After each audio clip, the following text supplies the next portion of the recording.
everybody, KC0VI Tom here and Little Doggy.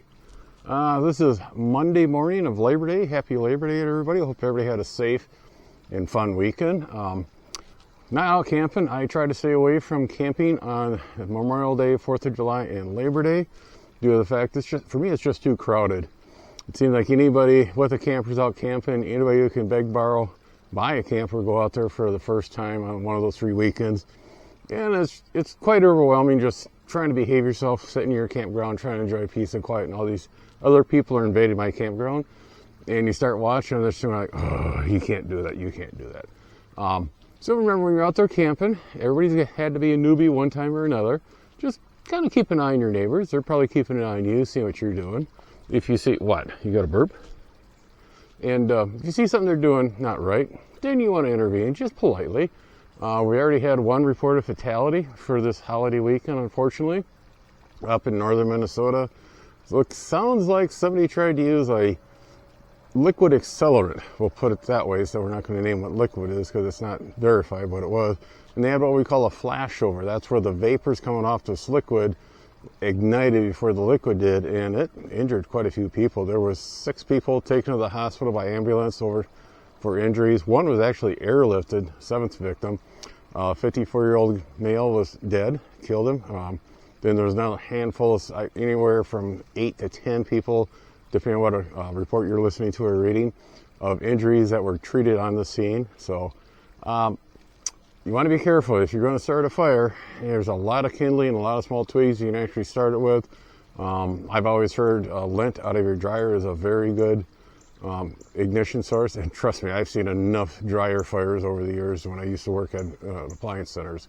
Yeah, if you haven't done that in a long time, pop that door off that dryer and look inside. You'll be amazed. If it's electric, make sure you unplug it.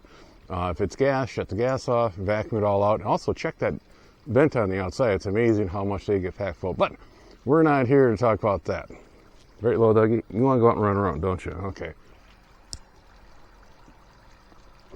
While she's out sniffing all the flowers, she loves to sniff flowers. Weird dog. Reason right here is Red Friday. Red Fridays have been out there for a long time. A lot of groups are starting to push it again. Talking to a few people I work with, they always heard about Red Friday, but nobody's really explained it. It's just wear a red shirt or wear red clothing on Fridays. You know, they thought it would have to do with breast cancer or some type of women's cancer, women's health, or men's health. Those are different months, but normally when we talk about Red Friday, shirt here is actually put up by our friends over at Finding Our Someday. Corey, Jess, Layla, and Lily did a real good job on their shirt designs. They open up an online store in the fall and in the spring, if I remember right. They do some specialty orders and just some generic shirts. This is got the American flag on the sleeve. You'll see where this is going. Red stands for Remembering Everybody Deployed. It's just a simple little gesture that you can do to show your support to our service personnel, men and women overseas that are stationed. All 3 of our kids have somewhat been affected by this military service.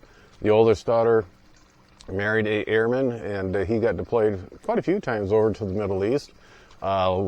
Lacey, the wild child, number 2 daughter, she is currently in the Air Force. Got 16 years running up on that right now.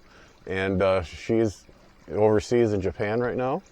And the son, the rat boy, Sean, he did 4 years stint in the Air Force. And when his stint was up, I kept telling him, you should re-up, you should re-up. No, he had a couple bad deployments. He was supposed to go to Italy. At the last minute, they switched him to England. And if you've ever been to England, you know it's drab and dreary, especially, he's like 100 miles north of London. And that's not the most gracious area of the country to be at. It's overcast, rains a lot of time.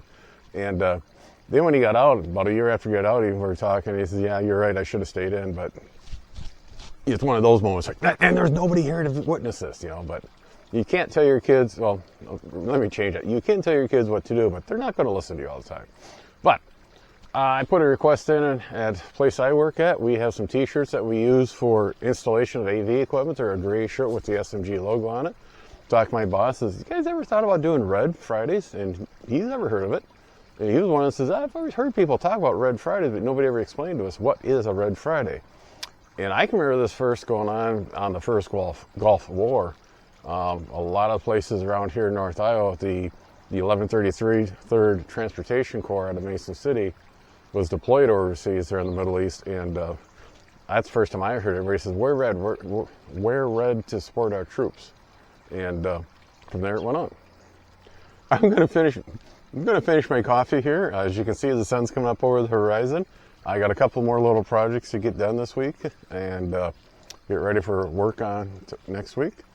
On that, remember, when you're out camping, keep an eye on your neighbors. They're keeping an eye on you, wondering what the heck is that jerk doing this time. But take care, everybody. 7-3. Remember, Red Fridays. Remember, everybody deployed.